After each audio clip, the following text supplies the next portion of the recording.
Alright, 2015 Chevy Impala steering column installation.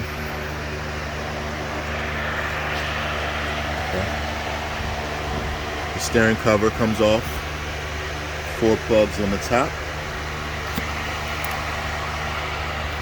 Light in there. Sorry guys. Hope you can see this. It's a plug at the bottom. It's a steering angle sensor. Solenoid plug, and 1 small plug for the immobilizer. Okay. 4 bolts located under the column. These are 13 millimeters. 1, 2. Let's see if I get this light back here. 3.